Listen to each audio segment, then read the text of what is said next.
بسم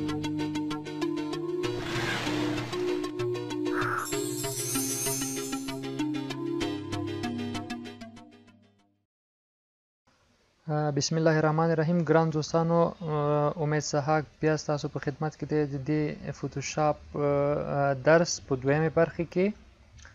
نو تر دې ځای پورې خو موږ په لومړۍ برخه کې ولیدل چې څنګه مو دا جوړ کړو. خدای دې وکړي چې تاسو په دې باندې پوه شوي اوسئ. نو ګرانو دوستانو، اوس غواړم چې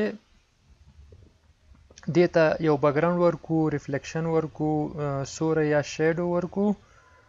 نو راځئ چې شروع کو. دا لیر چې ما کله سلیکټ ایډیټ فری ترانسفارم او فری ترانسفارم کې دوستانو وارپ په دې شکل کسټم وارپ ته ځو او موږ ورته اخلو چې فلګ. دا زمونږه لیر په دې شکل باندې هغه شو. انټر یا د ځای نه صحیح کو. بیا راځو ایډیټ ته، فری ترانسفارم او دا دفعه پرسپیکټیو اخلو. پرسپیکټیو کې دا کونج ځان ته غټو او دا کونج داسې ښکاري چې دا موږ نه ډېر لرې ده. په دې شکل باندې دوستانو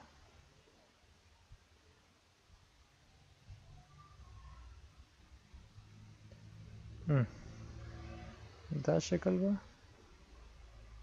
ښه وي. اوکې، دلته اوس یو سوری جوړو.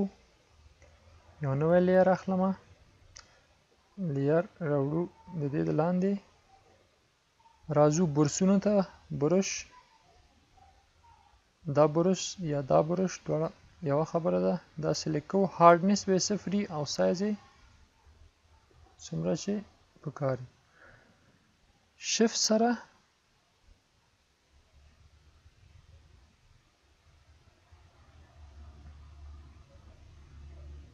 کنټرول زی، شفت سره یو سیده لاین مې وباسه دوستانو.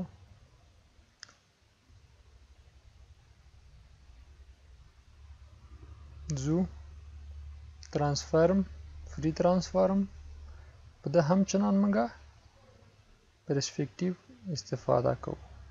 دا سره هم دا سره موږ نازکه کوو. اوکې، کنټرول ټی فری ترانسفارم او دته موږ روټیشن ورکو.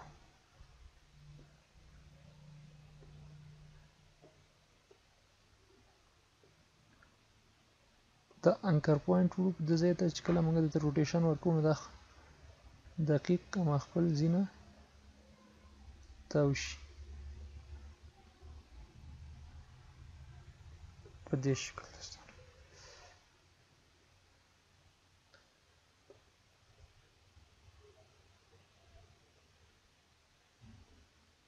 لږ ذره دقت پکار ده.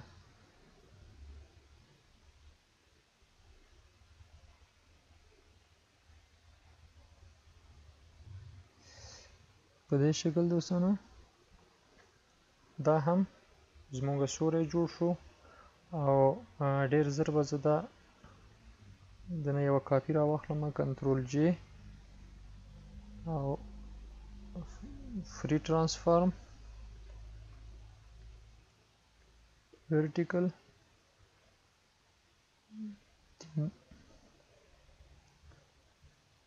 سره select move tool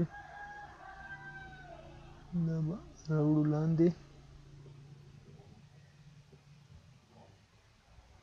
کنټرول ټی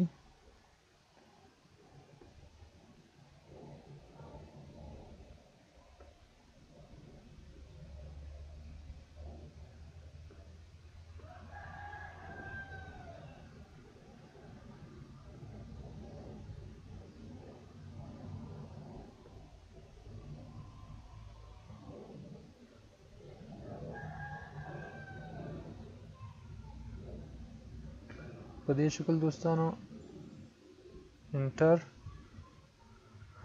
او اوپیسیټي کمو او دا لیر سوري لیر لاندې راوړو په دې شکل دوستانو.